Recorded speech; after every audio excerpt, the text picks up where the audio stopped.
Well, good afternoon, everyone, and welcome to this side event on climate change and migratory species. I'm Colin Galbraith. I'm delighted that we have a very distinguished group of speakers and panelists with us. We have Amy Frankel, the Executive Secretary. We have Carlos Manuel Rodriguez, the CEO of Jeff. We have Graham Taylor, who's the Scientific Counsellor from New Zealand.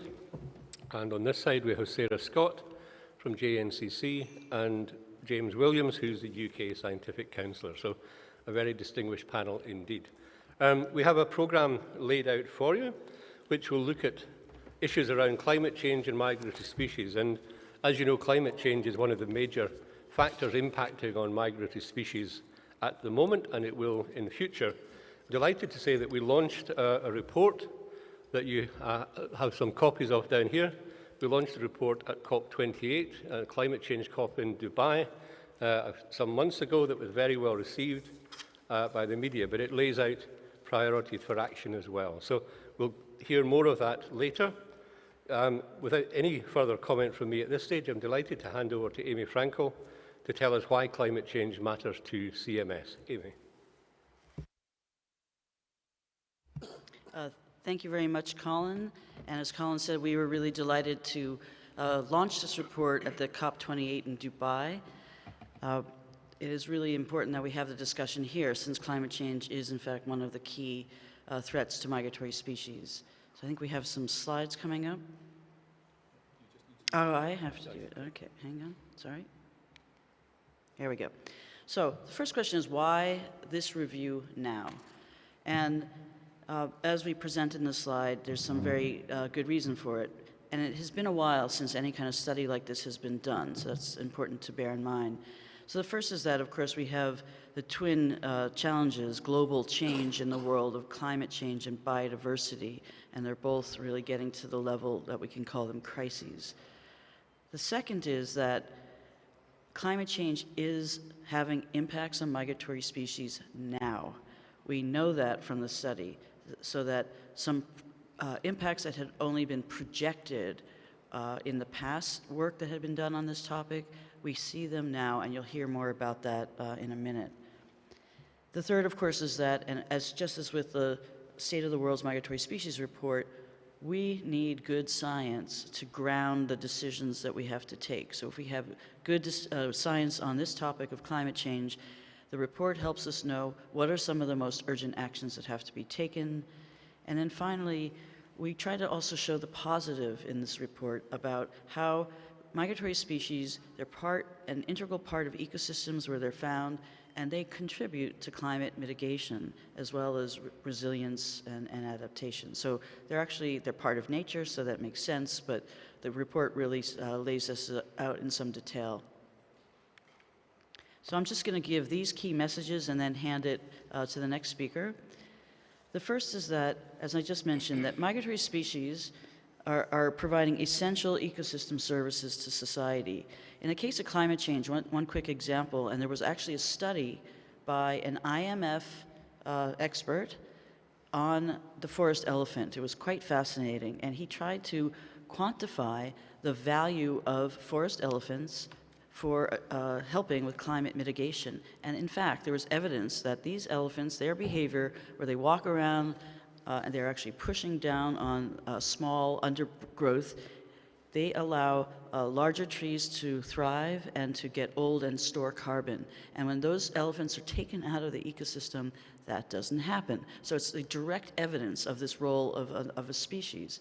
And they put a figure on the value of the elephant. So, I'm not in favor of, putting price tags on species, but the point of it is we need species in ecosystems to help address climate change. The second, as I mentioned, is climate change is already having catastrophic impacts on many migratory species and their ability to provide those ecosystem services. So we could lose the benefits if we don't act. Third, we need interventions, and this is really geared towards CMS. The conclusions here about what can CMS parties do in terms of setting priorities to have potential interventions or have different kinds of management strategies, like dynamic management strategies that take into account the shifting ranges that we might start to see. The next point is all about CMS and what we do, which is we need international cooperation on migratory species to ensure that they're continuing to provide nature-based solutions.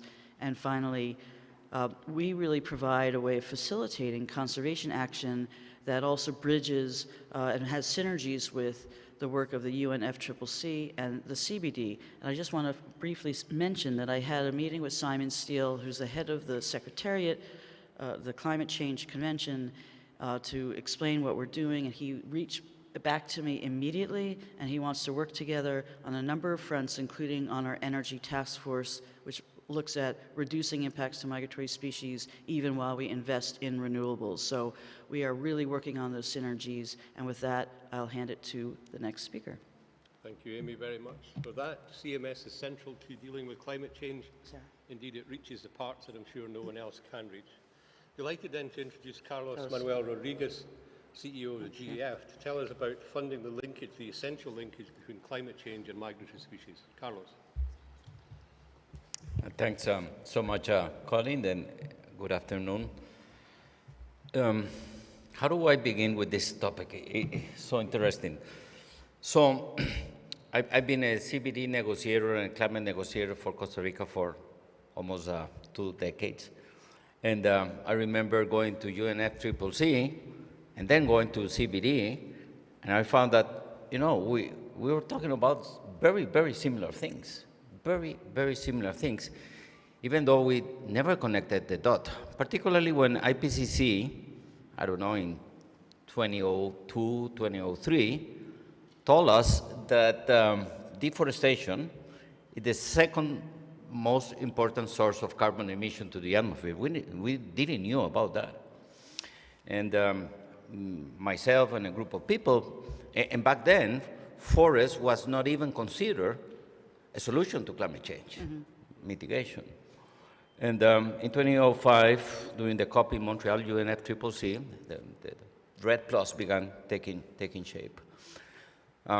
If I fast forward, it was not until Costa Rica organized the UNFCCC pre-COP25 that we brought together the conservation community and the climate community around a concept that was, you know, coined by IUCN, but never made the political stages, which is a nature-based solution. And definitely in COP26 in Glasgow, for the first time, as a former climate and CBD negotiator, I felt in Glasgow that I didn't know if I was in climate convention, a climate COP, or a CBD COP, because jaguars and elephants were all over the place. And this is where I really felt that we connected the dots in terms of cost-effective approaches on how we deal with, you know, the biodiversity loss crisis and the climate crisis. Well, the same story with the GEF. The GEF, for probably 20 years, provide funding to the countries and told them, this is your money for climate, this is your money for biodiversity, this is your money for land degradation, and by the way, there are other monies for other things that are important, like chemicals, like international waters, and many other things. And we used the real markers in a way that was very, very rigid.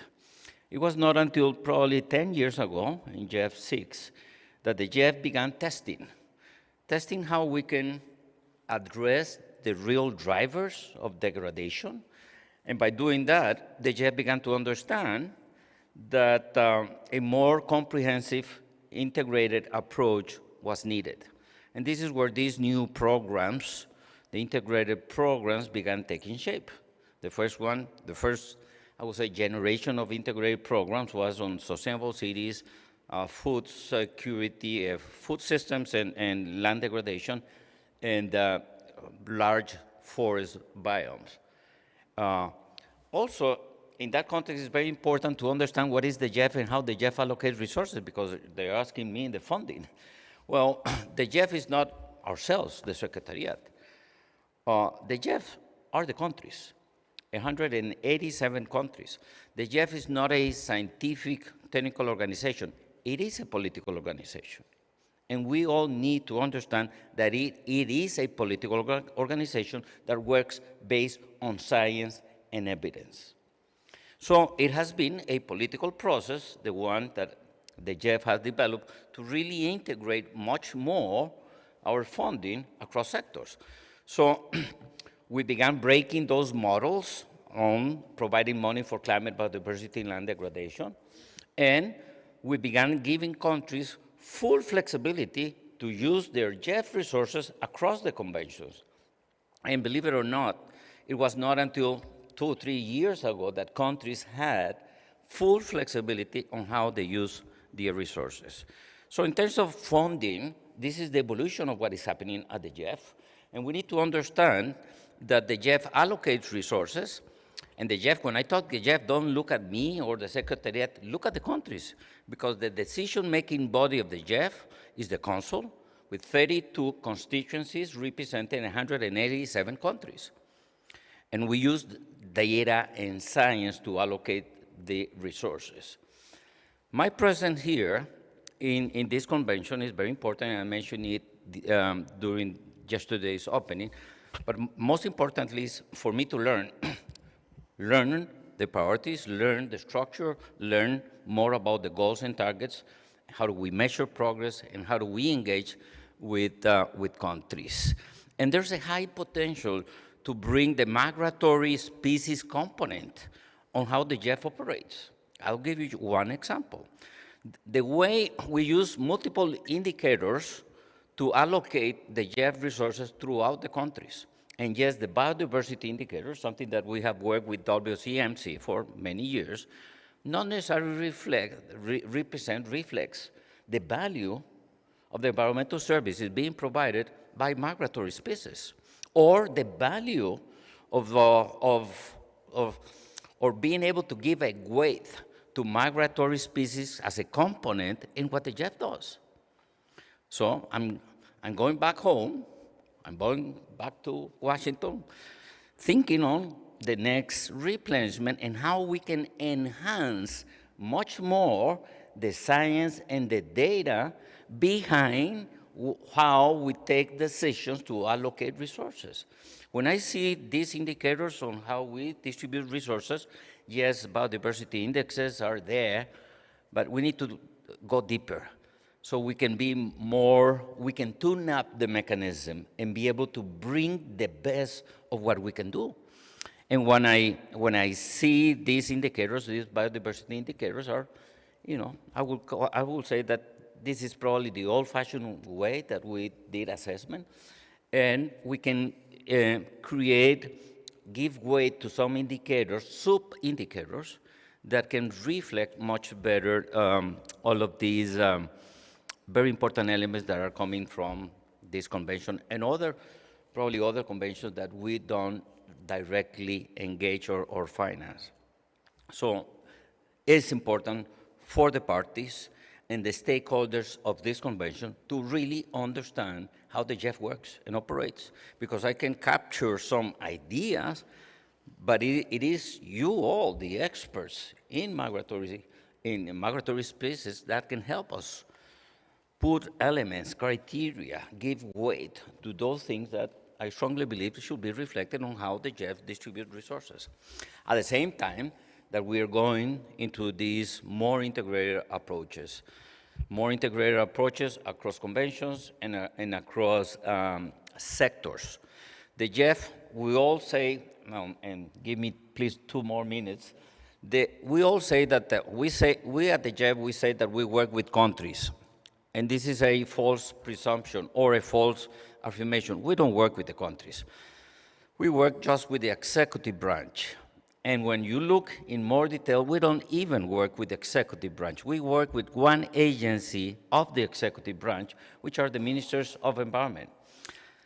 I believe that everybody in this room understands that just by working with the ministers of environment, we will never achieve our Paris Agreement, our GBF, our chemicals commitment. I mean, we need a whole of a government approach by the Jeff. And even though the ministers of agriculture once in a while do a joint effort with the Ministry of Environment and they bring a project to the attention of the Jeff, and probably the ministries of health do the same, The business structure of the JEF doesn't allow us, because we work based on a operational focal point. Every country has a JEF operational focal point. That operational focal point sends us their priorities, and we finance that. But what is coming at the end of the day are the priorities from the ministries of environment. And even though I strongly believe that ministries of environment has a major political role in pushing for the Paris Agreement and all the international environmental goals and targets, it is still very weak politically speaking, and the JEF can create structures where we can address the issues across the government. And then the last thing I want to say is that in terms of maximizing the JEF resources and looking for higher impact, we need, at the same time that do a whole of a government approach, we need a whole of a society approach. Today, the JEF allocates less than 1% of the JEF resources, $5.3 billion in this cycle, to civil society, less than 1%. For me, it is logic, besides being a moral imperative, to strategically finance actions on civil society.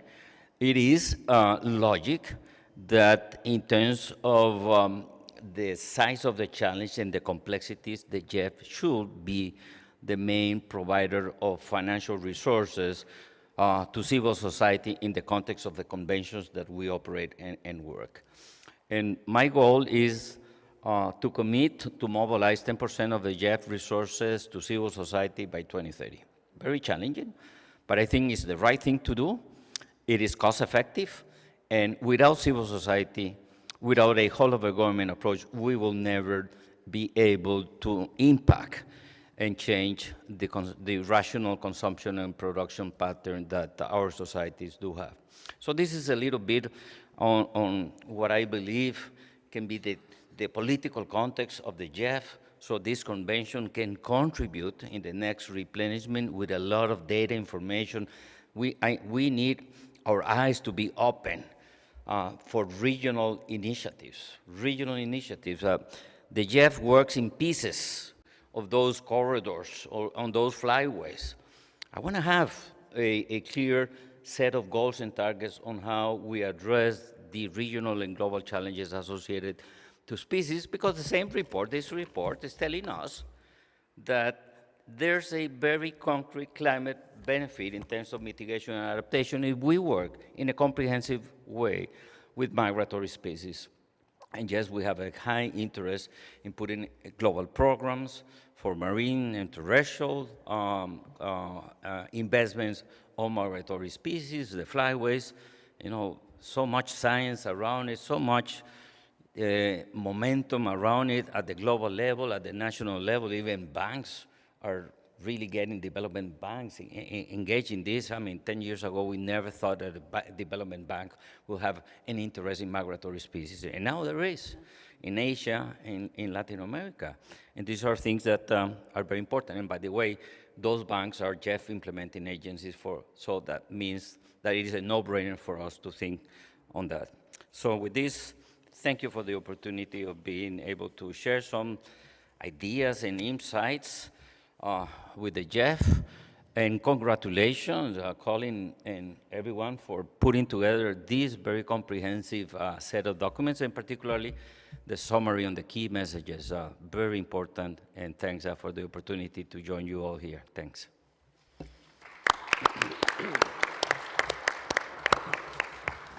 Carlos, thank you very, very much indeed for that presentation. I think your enthusiasm and dynamism is really fantastic, and if we can help in any way going forward, then please do tell us. So thank you.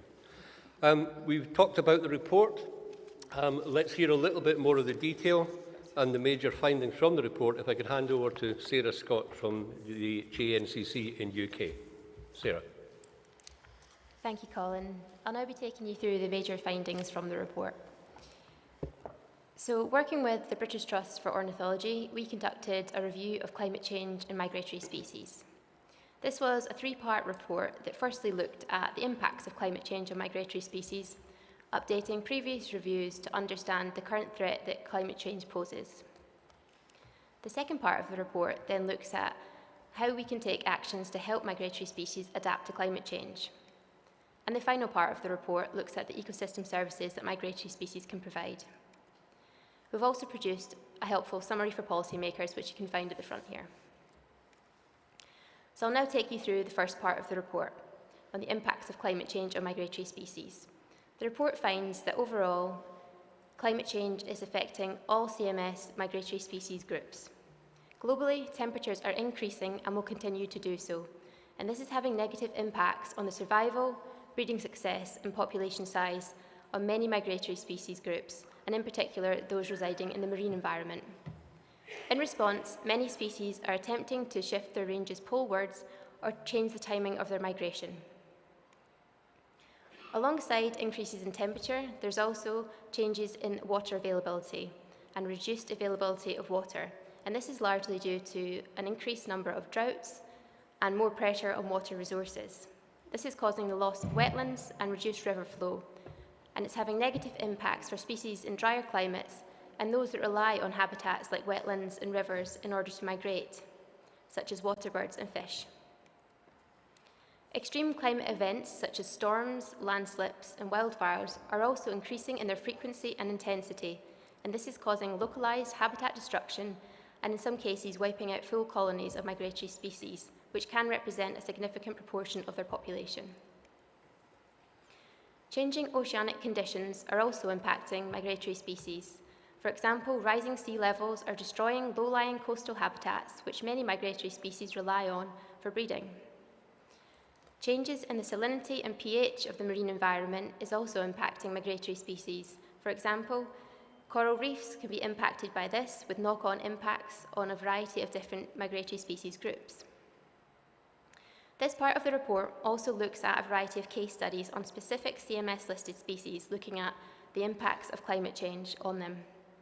So for example, the loggerhead turtle, which is listed on CMS Appendix 1 and 2, and undertakes long-distance migration between their nesting and feeding grounds, is threatened by a variety of climate change threats. For example, rising sea levels are causing many of their nesting beaches to disappear. The increased frequency of storms is causing loggerhead nests to be washed away or completely flooded. And increasing temperatures are causing sex ratios to become biased because they have temperature-dependent sex determination. And this will have detrimental impacts on the population if it becomes too skewed. In response, evidence shows that loggerhead turtles are starting to shift their range poleward. However, their ability to do this is limited by human coastal developments. So what can we do to help migratory species adapt to climate change? The second part of the report looks at what we can do to help migratory species. It finds that conservation actions can help migratory species adapt to climate change. For example, the establishment of protected areas can help to support a broad range of migratory species as well as their habitats. At a more localized level, habitat management, such as the removal of invasive species or the restoration of habitat, can help to support species within that area. And at the finer scale, interventions such as shading nesting beaches, for example for loggerhead turtles, can help to prevent skewed sex ratios, or translocating individuals to new areas with more favourable conditions when they're unable to move naturally themselves. Whilst our study looked at a variety of case studies on migratory species that move between jurisdictions, only a small proportion of them considered different countries. Undertaking coordinated actions across migratory species ranges is essential in order to develop effective networks of protected areas in OECMs. This will ensure that they're protected along their migration route and they're able to shift their range naturally in response to climate change. Before taking any conservation interventions, we should ensure that these are based on the best available evidence. Therefore, we must monitor, evaluate, and share the success of any actions that we take. And the report suggests that developing a suite of indicators on the impacts of climate change on migratory species, as well as the effectiveness of the actions that we're taking to help them adapt to climate change, would be beneficial. The final part of the report looks at migratory species and their role in ecosystems, and finds that broadly, across the globe, migratory species are important for ecosystem function. By virtue of their mobility, migratory species transfer nutrients across oceans, they pollinate across borders and disperse seeds within landscapes. In particular, as Amy's mentioned, large migratory megafauna such as elephants can help to support climate change mitigation in the way that they modify forests and their dung can decompose into the soil, which helps carbon sequestration. Migratory species can also support climate change adaptation through increasing ecosystem resilience. So, for example, seabird breeding colonies can produce large amounts of guano, which increases the nutrients available in marine ecosystems, strengthening coral reef systems, and protecting the coastline from any coastal surges and storms. This part of the report also looks at a variety of different case studies on CMS-listed migratory species groups and shows the ecosystem services that they could provide. For example, baleen whales are among the largest and longest-lived inhabitants of the deep sea, and because of this, they store vast amounts of carbon in their bodies. And when they die, their carcasses float to the ocean floor, and this is then sequestered into the ocean floor. Whales also undertake long seasonal migrations between their tropical calving grounds and their high-latitude feeding grounds. And in this process, they transfer nutrients across oceans as well as vertically through the water column as they come to the surface to breathe. To give you an example, in a terrestrial species, many herbivore species can provide important ecosystem services through their grazing patterns. For example, the saiga antelope can be considered as an ecosystem engineer in the way that it grazes, creating a mosaic of habitats which can support a variety of different plants and animals. Their grazing also helps to prevent tall grasses from dominating and leaf litter from accumulating, which helps to reduce the risk of wildfires. Healthy grasslands also store more carbon, reduce soil erosion, and increase water retention, all important when we're talking about a species living in a semi-arid environment. So to summarise the key messages that Amy's already shared with you, our report shows that migratory species do provide essential ecosystem services to society. However, climate change is already having catastrophic impacts on many migratory species and their ability to provide us with these ecosystem services. It is essential that we take interventions to address the impacts of climate change on vulnerable migratory species, and we need to take action now. We need to be working together through international cooperation to recover migratory species and allow them to provide nature-based solutions to climate change. The Convention on Migratory Species is the mechanism that can facilitate this coordinated conservation action, supporting migratory species to adapt to climate change, as well as supporting the United Nations Framework Convention on Climate Change and the Convention on Biological Diversity. If you'd like to find out more about the report, you can access it through this link or by scanning the QR code. Thank you.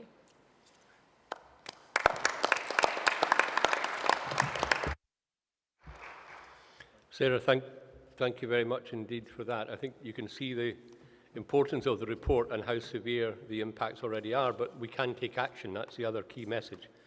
I'd like to hand over now to Graham Taylor to tell us about the situation in New Zealand and to give us one or two examples of what's being done. Graham. Hello, I'm Graham Taylor, the Scientific Counsellor for New Zealand, and I'm a seabird biologist from New Zealand. I've been working on seabirds for the past 40 years, and we've had some quite interesting case study examples of how climate change is likely to impact seabirds into the future, but it's not just a future threat, and this talk will illustrate things that we've had happening over the past 10 to 20 years that give us quite a worrying impression of what's going to be happening as the world gets warmer over time.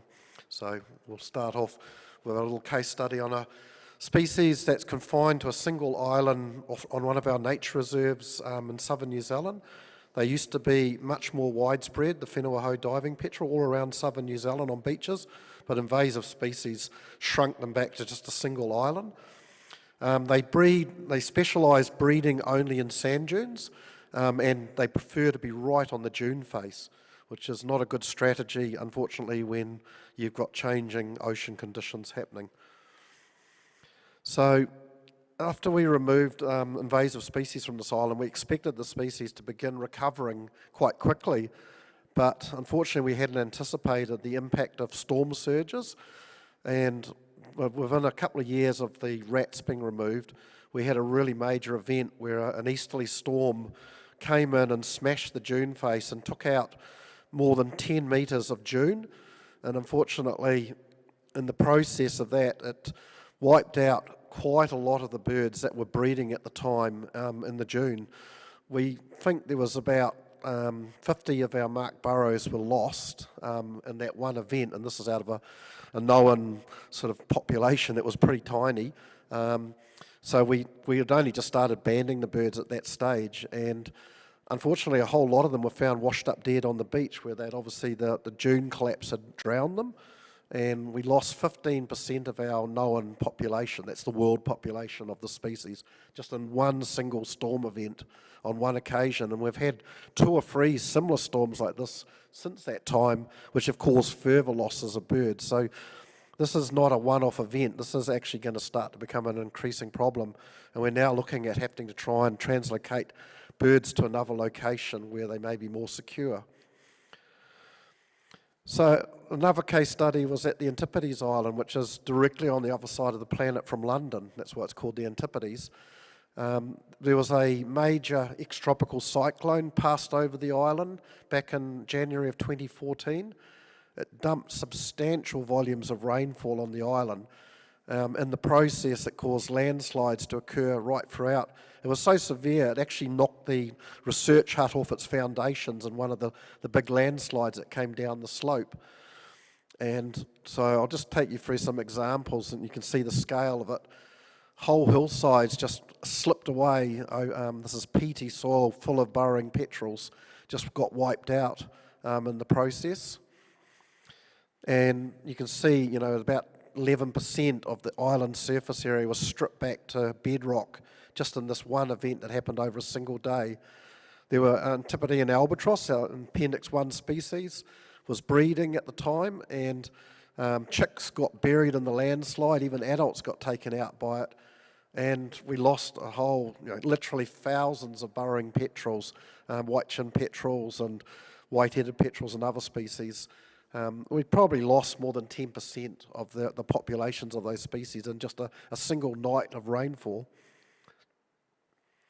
Penguin colonies were also impacted by the event. So on the southern slopes, there were huge landslides came down and went right through the penguin colonies. I mean, adults got caught up in it, but basically chicks that were unable to get away from it at the time got just completely buried by peaty soil sliding over top of them. So this is, you know, an example of quite a major event that we hope we're not going to see happening too often, but this is one of the worst examples that we've had on our southern islands. And these ex-tropical systems are starting to become much more common now, coming out of the Coral Sea and heading towards New Zealand. Only last summer we had the heaviest rainfall event that's ever occurred in New Zealand. Basically 6 months of rain fell over a couple of days, caused massive flooding, damage to houses, people died, got drowned. It was a pretty terrible event. So, you know, these are the sort of risks that we're going to encounter in the future. Another species that was caught up by a different cyclone, the Westland petrel, an Appendix 2 CMS species. It's got one single breeding colony on the west coast. It's a mainland breeding species. They're quite a big, robust petrel. Their colony got affected by landslides and tree falls right across the colony. They lost lots of burrows. This colony is in forest that's hundreds of years old, and there was just no evidence from looking at the damage in there that this event like this had happened previously. So it's a sort of another warning that these are events that are starting to become more frequent over time. And just to talk about the issues around heat stress, we've certainly had some problems with that already. We've got one of our species that breeds out at the Chatham Islands on an island called the Pyramid. It's a rocky sort of outcrop. It's got the whole world population of Chatham albatross nesting on it. And on the northern face of that island, one of the field teams went out there, and with the hot weather, they had a freakishly hot day on the Chathams.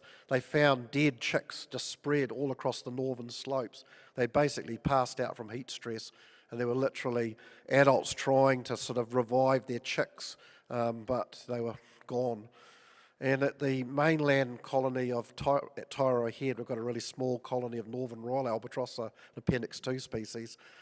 they had one of the adult birds actually died there, you know, sitting on its egg. It just got too hot. And so they ended up installing a sprinkler system at Tairao Head to actually allow the birds to cool down in the really strong heat wave events that we are increasingly getting. So, yeah, so these are examples where, you know, CMS appendices species have been basically killed in quite large numbers by, you know, climate change impacts. It's pretty worrying because the future climate is only going to get worse, not better, unfortunately.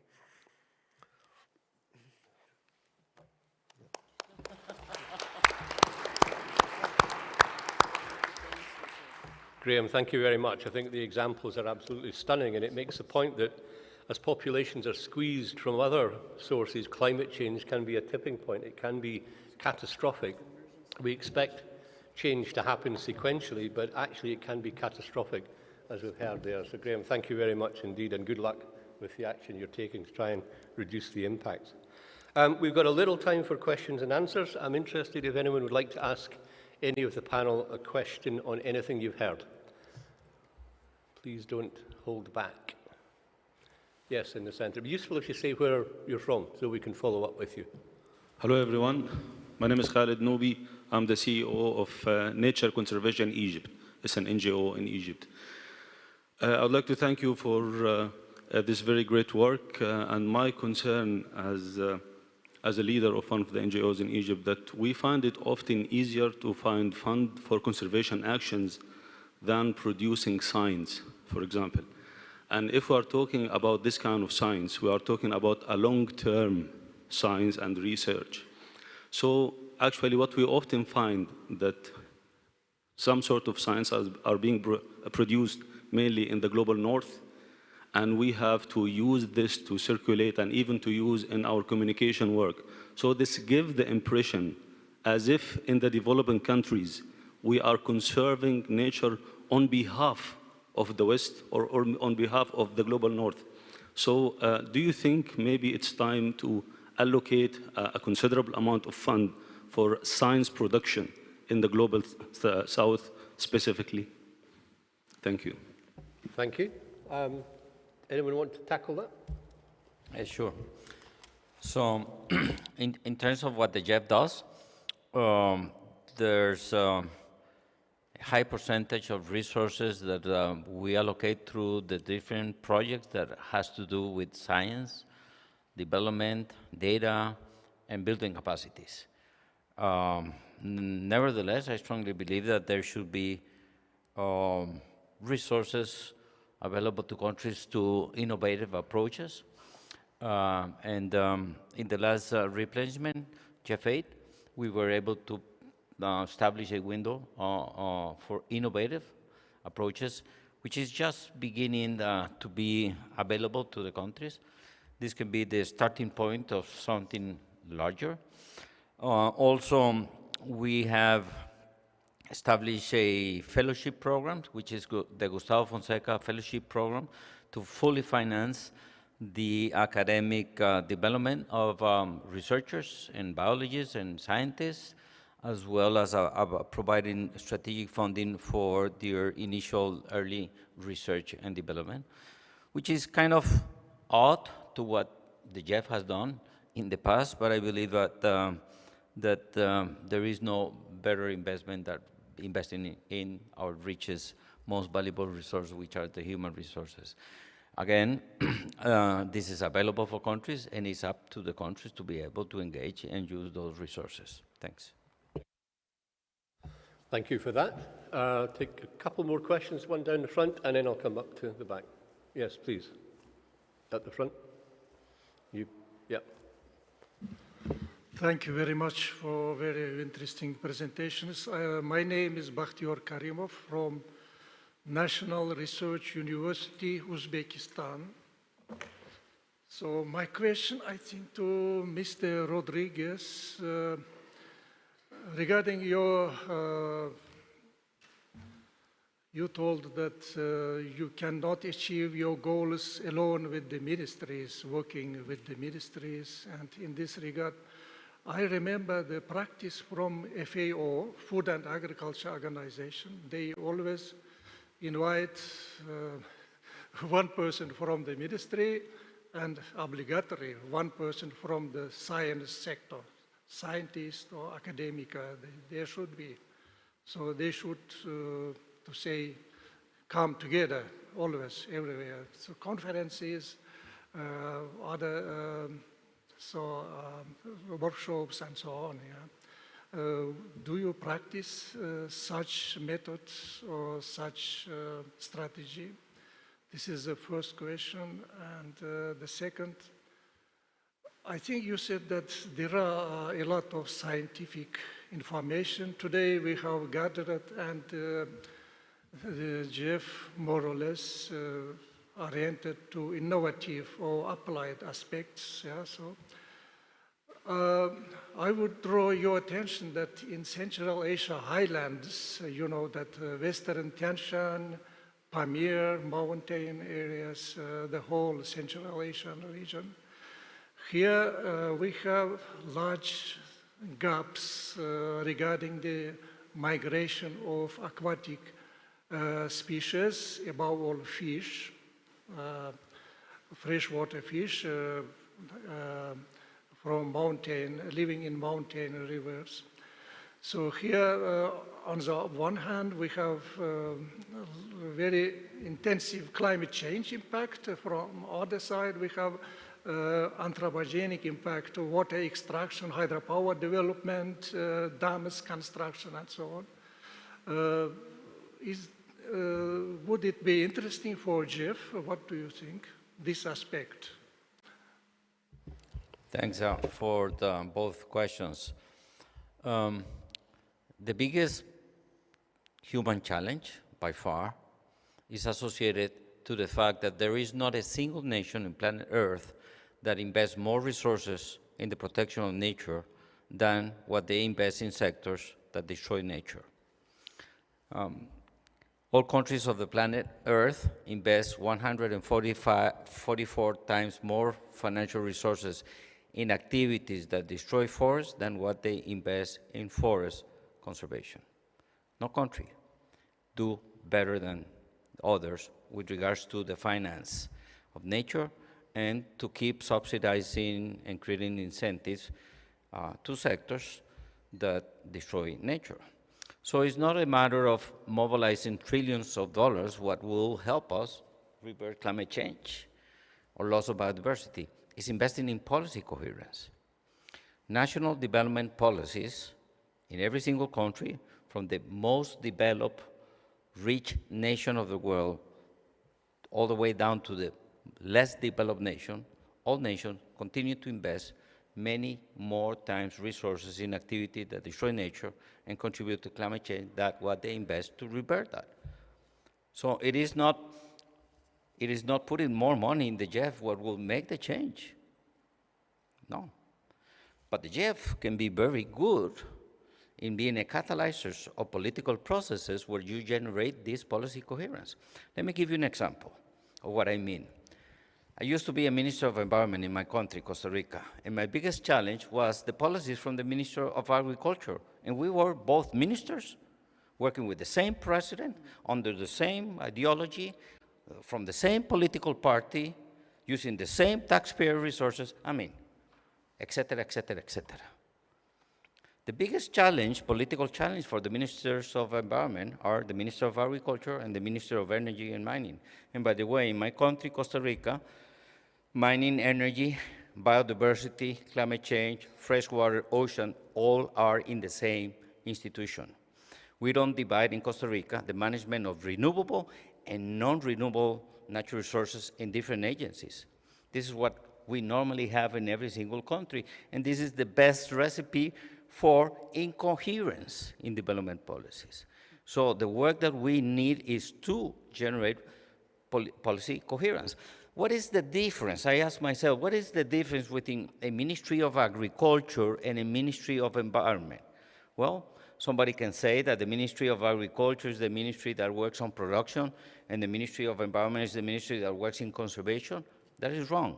Both of them are good in production, productive ministries. The only difference within a Ministry of Agriculture and Environment is that one works with domesticated biodiversity and the other works with wild biodiversity, but both of them work in the same landscape with the same stakeholders with different ideas and plans. So unless we solve that issue and we align all public resources with the Paris Agreement and the GBF, the biodiversity and the chemicals goals, we will never be able to be on track on sustainability. On the second element regarding research and development, I mean, this is very important. At the end of the day, the GEF is not going to do what the countries need to do. The GEF resources, because of political decision, is an additional to what countries are doing. And yes, of course, there are countries which are in a much better financial, fiscal situation than others, but the GEF is not there to solve the domestic environmental problems. The GEF is there to catalyze processes and initiatives. And I strongly believe, and I wrote this the other day, and I'll read it, the GEF resources should be society's risk capital to solve the ecological crisis. The GEF resources should be those resources invest in those crazy ideas that at the end of the day can solve the ecological problem. The GEF resources are not the resources that countries are unable to assign. And I can go for hours. Let me give you an example. A country in yes, a country in the Congo Basin, a country in the Congo Basin generates billions of dollars in timber, oil and gas, and minerals. And they ask us at the GEF to cover the cost of the system of protected areas because they say they don't have money. This is not the role.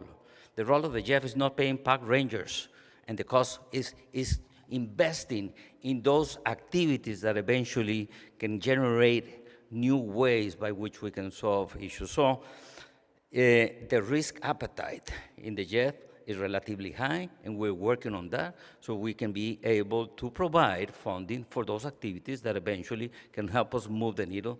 But we are not here to duplicate or to substitute the role of central governments. Carlos, thank you very much indeed for that. Thank you for the questions. I am afraid time is completely against us, so I'm going to have to move on. I'm sure Carlos will be willing to discuss things with participants after this if there is time. I do have to move us on, so thank you for the questions. Can I move on then to James Williams from the UK JNCC, who will bring us back to the CMS COP and tell us how CMS parties and stakeholders can work together. James. Thank you very much indeed, Colin. Am I on? Yes, I think I'm on. Right. Thank you very much indeed, Colin. We have a document that we will be considering later today on climate change and migratory species, which has some changes to our existing resolution and some new decisions for the next triennium. And just very quickly, those cover actions for parties and stakeholders moving forwards from a previous programme of work, and a decision framework for parties to think about how to deal with historical range status. Do you actually reintroduce species? Do you make space for species to colonise where they weren't before? So some work there to try and help guide parties on the way forward. And the decisions looking at work for a variety of different bodies under the Convention, including the Scientific Council and the new COP-appointed Councillor for Climate Change, who will take over from Colin. And there's a draft terms of reference for the Scientific Council Working Group to take work forward, and proposals for a working group meeting in the next triennium as well. I'm going to stop there in the interests of time, but if you do want to see more detail of the report, please do follow the QR code, and there are copies of the summary report at the front if you would like to take them away. Thank you. James, thank you very much. Thank you for bringing us back to nearly on time. Thank you all for coming to this side event. It's been really, really productive. As you can hear, we've got lots of really active conversation and work underway, which is great. So please do continue that conversation, continue to help on the work. And as James has said, we will have time in the cow later on to discuss some more of the points that we've raised today. So can I just thank all the participants on the panel for a really excellent session, and thank you for attending. Thank you very much.